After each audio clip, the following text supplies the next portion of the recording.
बक्सर जिले वासियों को प्रणाम। मैं हूं मनोज कुमार और आप देख रहे हैं हमारा चैनल मिस्टर मनोज एंकर। तो आइए कोविड-19 के न्यूज़ के साथ मैं आपकी शुरुआत करता हूं। पूरे जिले वासियों के लिए खुशी की खबर है कि हमारा बक्सर जिला एक बार फिर से कोरोना मुक्त होने के कगार पर पहुंच रहा है। हालांकि इसके पहले भी दो बार पहुंचे, लेकिन फिर संक्रमण के मामले बढ़ गए और फिर हम लोग जैसे के तैसे हो गए। फिलहाल के लिए गुड न्यूज़ ये है कि केवल 16 लोग ही अब हमारे ज़िले में बचे हैं जिनका एक्टिव केस चल रहा है। बाकी के 210 लोगों ने पूर्ण रूप से रिकवरी कर ली है। और सबसे ज़्यादा ईश्वर को धन्यवाद देना है हम सभी को इस बात के लिए कि अभी तक हमारे बक्सर ज़िले में कोविड-19 के कारण किसी भी व्यक्ति की डेथ नहीं हुई है। आशा करते हैं कि बक्सर के लोगों को जिस प्रकार से फेस करना पड़ा है कोविड-19 को, बड़ी बहादुरी के साथ, दृढ़ इच्छा शक्ति के साथ और पूरी शारीरिक ताकत के साथ और सावधानी के साथ लड़ाई लड़ रहे हैं, जिसकी वजह से हम लोग पूर्ण रिकवरी कर पा रहे हैं। बक्सर जिला प्रशासन को, बक्सर की जनता को और हमारी बक्सर की डॉक्टर्स की टीम को ढेरों शुभकामनाएं कि एक बार फिर से आप बक्सर जिले को कोविड-19 मुक्ति के कगार पर पहुंचा दिया है। मैं जितने दिनों से कोरोना अपडेट बना रहा हूं, मैं सभी को एक बात बताना चाहूँगा। मैंने ये नोटिस किया है कि जैसे जैसे दिन आगे बढ़ते गए, कोविड-19 के अपडेट जानने की जो हमारी जिज्ञासा हुआ करती थी वो धीरे धीरे कम होती गई। इसका मुख्य रीज़न क्या है कि ये कोरोना जनरलाइज होता गया। अभी के टाइम में इतने सारे पॉजिटिव्स बढ़ रहे हैं, लेकिन हम उतना नहीं डर रहे हैं। लेकिन एक शुरुआती टाइम था, कहीं पर अगर एक भी पॉजिटिव मिल जाता था ना तो हड़कंप मच जाता था। लेकिन इस कोरोना को आप लाइटली ले ही नहीं सकते हो। अभी आपने कल का समाचार सुना क्या? पटना के बारे में। दिल्ली से लौटकर एक इंजीनियर आए थे, पटना आकर उन्होंने शादी कर ली। शादी में कई लोगों को निमंत्रण भेजा, खुशी खुशी लोगों ने उनके निमंत्रण को स्वीकार भी किया, शादी में शामिल भी हुए। शादी के एक दिन के पश्चात जो इंजीनियर थे जिनकी शादी हुई थी, उनको शरीर में कुछ तकलीफ हुई, उनको हॉस्पिटल ले जाया गया, वहाँ से रेफ़र किया गया। बड़े हॉस्पिटल ले जाने के क्रम में बीच रास्ते में ही उन्होंने दम तोड़ दिया। बगैर किसी मेडिकल चेकअप के उनका दाह संस्कार भी कर दिया गया। वो दिल्ली से लौटकर आए थे, चूँकि बिहार में क्वारंटीन सेंटर्स बंद है तो कोई सैंपल उनके टेस्टिंग नहीं हुई थी। होम क्वारंटीन होने को उनको कहा गया था, लेकिन बहुत ही जल्द उन्होंने शादी समारोह आयोजित कर ली। अब हुआ क्या कि उनके डेथ के बाद ये देखा गया कि जिन लोगों ने उनके शादी समारोह में शिरकत की थी, उनमें से 90 से अधिक लोगों को कोरोना पॉजिटिव पाया गया।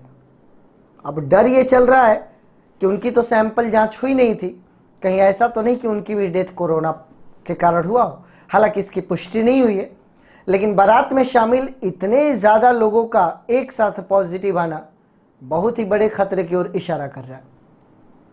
तो मैं ये उदाहरण इसलिए दे रहा था कि हम में से ज़्यादातर लोग अब इस कोरोना को लाइटली लेने लगे हैं। हमको लगता है कि अब कोरोना मतलब कुछ ना, जबकि ऐसा नहीं है मेरे मित्रों। आज भी जहाँ भी एक पॉजिटिव निकल रहा है ना, वहाँ पर कईयों को निकलना पड़ रहा। मैं हमेशा आपको इसीलिए आगाह करता रहा और इसीलिए सावधान करता रहा। मेरा आपको डराने का इंटेंशन नहीं होता। मैं चाहता ये हूँ कि आप इस कोरोना की गंभीरता को समझने की कोशिश करें कि इससे कोई एक व्यक्ति इन्फेक्टेड नहीं होता, पूरा सोसाइटी इन्फेक्टेड हो जाता है। तो कोरोना का अपडेट ये कह रहा है हमारे बक्सर ज़िले का कि 210 लोगों ने रिकवरी कर ली, केवल 16 एक्टिव केस है। 400 लोगों के सैंपल अभी भी भेजे गए हैं जिनके रिजल्ट्स का इंतजार है। मैं सभी बक्सर जिले वासियों से चाहूँगा कि आप कोरोना के प्रति सचेत रहें। खबरों को आगे बढ़ाते हैं और आगे की खबरों में एक खबर यह है कि धनसोई थाना क्षेत्र के अंतर्गत एक 10 वर्ष की बच्ची के साथ दुष्कर्म करने का प्रयास किया गया है। यह बहुत ही हमारे समाज को कलंकित कर देने वाली घटना है और ऐसी कई घटनाएं होती रहती है। हालांकि शिकायत की गई है पुलिस थाने में, पुलिस मामले की जांच पड़ताल कर रही है और जब तक कि मामले की पूरी तरीके से जांच पड़ताल नहीं कर ली जाती, तब तक इस मामले के बारे में सत्यता के साथ कुछ भी कहना असंभव होगा। पुलिस के रिपोर्ट के अनुसार जो बातें निकल कर आएंगी कि कितनी सत्यता है और क्या वास्तविकता है, पुलिस के जिम्मे है ये। लेकिन अगर ये घटना सत्य है तो यह हमारे समाज को कलंकित करता है। जो हमारा समाज स्त्री के प्रति जो बुरा रवैया अपनाता है, छोटी छोटी बच्चियों को भी रेप का शिकार होना पड़ता है, ये बताने के लिए पर्याप्त है कि हमारे समाज में हैवानियत पूरी हद तक छुपी हुई है। हम कोशिश करें अपने समाज के युवाओं को जागरूक बनाएं और उन्हें इस बात से अवगत कराएं कि ऐसा करना ईश्वर के समक्ष अपने आप को पूरी तरीके से लज्जित करना है और ईश्वर के दरबार में जब जाने पर ऐसे सारे पापों का जो पनिशमेंट होगा वो बहुत ही बुरा होगा। खबरों के सिलसिले को आगे बढ़ाते हैं और अगली खबर ये है कि नया बाजार जो कि बक्सर में स्थित है, वहां पर एक 2 वर्ष के मासूम बच्चे का अपहरण कर लिया गया। अपहरण करने वाला युवक कोई और नहीं बल्कि उसी बालक के घर में रहने वाला एक किराएदार था। किसी को ऐसा यकीन नहीं हो रहा था क्योंकि अपहरण करने वाला व्यक्ति भी बहुत ही कम उम्र का था। जब बच्चा गुम हो गया तो लोगों ने तलाश करनी शुरू कर दी, कहीं पर बच्चा नहीं दिखाई दे रहा था। तो घर वालों ने ये नोटिस किया कि जो किराएदार उस घर में रहता था वो भी वहाँ पर मौजूद नहीं था। तत्काल इसकी खबर पुलिस को दी गई। स्वयं एसपी पूरी रात जगे रहे। अपहरणकर्ता का फोन आया कि वो 75 लाख रुपए उस बच्चे के एवज में लेना चाहता है। घर वाले अपनी पूरी संपत्ति को बेचने को भी तैयार हो गए और लाजिमी सी बात है कि जिसका 2 वर्ष का बच्चा किसी दूसरे के चंगुल में हो तो वो अपनी ज़िंदगी को भी कुर्बान कर सकता है अपने बच्चे को पाने के लिए। बक्सर एसपी ने पूरी दबिश बढ़ाई, पुलिस ने पूरी अपनी सक्रियता दिखाई और आरा में उस व्यक्ति को दबोच लिया गया जो पैदल ही उस बच्चे को लेकर घूम रहा था। कहीं ना कहीं उसके आपराधिक चरित्र का और आपराधिक इतिहास का इस बात से पता लगाया जा सकता है, लेकिन ऐसा करना एक नए अपराधी को जन्म देने के समान होगा। उस 2 वर्ष के बच्चे का सकुशल बरामदगी हो गया, अन्यथा कुछ भी घटित हो सकता था। इटाढ़ी के रहने वाले एक पत्रकार चंद्रशेखर गुप्ता जो कि दिल्ली में रहते थे, पत्रकारिता करते थे। ये दुख की बात है कि इस महामारी के दौर में अपनी पत्रकारिता को उन्होंने जारी रखा, काफ़ी ज़्यादा लगन के साथ पत्रकारिता करी और इस दौरान वो स्वयं कोविड-19 से इन्फेक्टेड हो गए, जिसके कारण उनकी मृत्यु हो गई। और हमारे बक्सर ज़िले के जितने भी पत्रकार लोग हैं उन लोगों ने चंद्रशेखर गुप्ता को श्रद्धांजलि दी है। हम भी इस वीडियो के माध्यम से आपके दिवंगत आत्मा के शांति के लिए प्रार्थना करते हैं और साथ ही साथ वो तमाम पत्रकार जो कि इस कोविड-19 के महामारी में भी रिपोर्टिंग कर रहे हैं, आप सभी से ये अपील भी होगा, निवेदन भी होगा कि आप अपने जीवन की रक्षा करते हुए ही रिपोर्टिंग करें। इस बीच हम आपको बता दें कि बक्सर के जितने भी आला अधिकारी हैं उन लोगों ने बक्सर में रोको टोको अभियान शुरू किया है।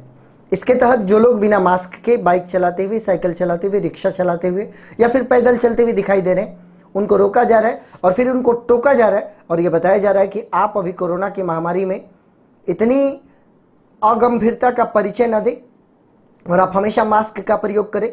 ये चेतावनी है हम तमाम बक्सर ज़िलेवासियों के लिए कि अगर हम लोग यूं ही विदाउट मास्क अगर चलते रहे तो ज़िलाधिकारी को मजबूरन एक बार फिर से बक्सर ज़िले को लॉकडाउन की तरफ ले जाना पड़ सकता है। तो आपको ये मालूम है कि ज़िलाधिकारी के ऊपर ही ये बात छोड़ी गई है कि वो तय करे अपने बक्सर ज़िले में कितना संक्रमण मिनिमाइज वो कर सकते हैं और जितना ही संक्रमण मिनिमाइज होगा उतनी ही फ्रीडम लोगों को दी जाएगी। तो रोको टोको अभियान के माध्यम से हम सभी बक्सर ज़िलेवासियों को सचेत रहने की आवश्यकता है और बिना रोके टोके ही हमें वो सारे कार्य करने हैं जो कि गाइडलाइंस पुलिस के द्वारा बताए। इस बीच कुरान सराय पुलिस की सफलता की हम सराहना करना चाहेंगे। अभी कुछ ही दिनों पहले आपने सुना था कि कई केजी गांजा बरामद किया गया था और अपराधियों को पकड़ा गया था।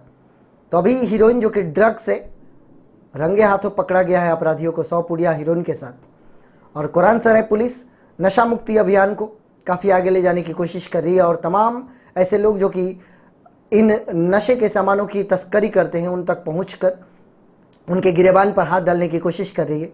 और कुरान सराय पुलिस ने एक बार फिर से सफलता हासिल की है और हम कुरान सराय पुलिस की सफलता पर उनको शुभकामनाएं देते हैं। तो ये रहा बक्सर ज़िले का अपडेट।